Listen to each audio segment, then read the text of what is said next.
I need to confess something. I picked this whole guilty pleasure thing for this month pretty much just because I wanted to talk about a writer I just discovered last year who has quickly become one of my all-time favorites for when I just want to have fun.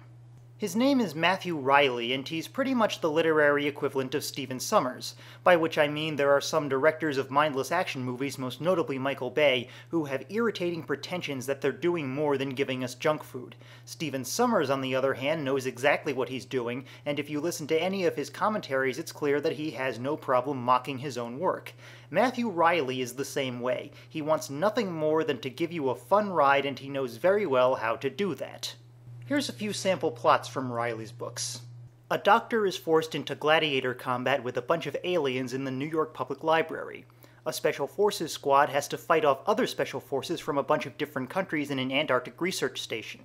An ancient languages professor is recruited to help on a mission to retrieve an Incan artifact that can power a doomsday machine before some escaped Nazis get their hands on it. The President of the United States has a device implanted in him that will blow up a bunch of airports if he dies, and is then hunted through a secret Air Force base.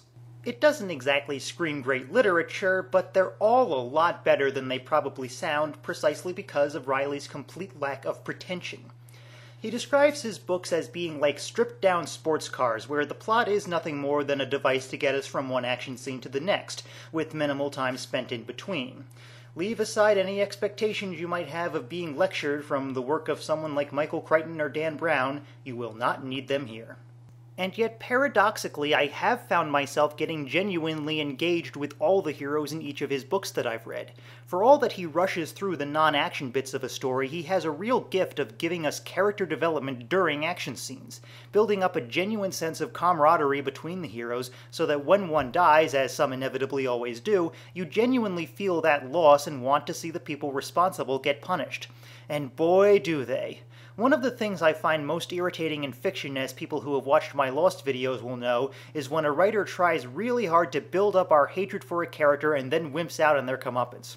Well, Reilly doesn't do that. His villains are the most despicable people he can possibly come up with, and he always makes sure they die in pain. It actually gets pretty fun after a while to try to predict the way each one will go. One more nice thing about his work is that there are no extraneous details going along with the whole stripped-down sports car thing, but it's not always clear what importance a detail will have. You'll run across, say, a minor character cheating on her husband or a kid keeping a pet seal, and you know it will become important somehow, but you have no idea why. And suddenly you want to find out what that importance is almost as much as you want to find out how the heroes survive. And finally, beyond his work itself, I've read a few interviews with the man, and he always comes off as just being a very nice guy, which always helps me enjoy a book more. In particular, he said that his main goal with his books is to get young people reading, which I can definitely appreciate. I clearly remember being considered pretty eccentric as a kid in the 80s who preferred books to movies, and I find it very sad how that viewpoint just seems to have gotten more powerful in the years since. Anything that gets today's kids reading, I support completely. Reilly's developed a couple running series along with his standalone works, but since the focus is always on how creative he can get with his action scenes, you can pick up pretty much any of them at random and be guaranteed of having a good time. I haven't yet made my way through half of them, and all this talk about them has kind of put me in the mood to continue. So if you'll excuse me, I'll be going back to reading about a guy who can kill a submarine with a grappling hook and land a space shuttle while a helicopter is shooting missiles at him. And if that doesn't get you interested in his books, I don't know what will.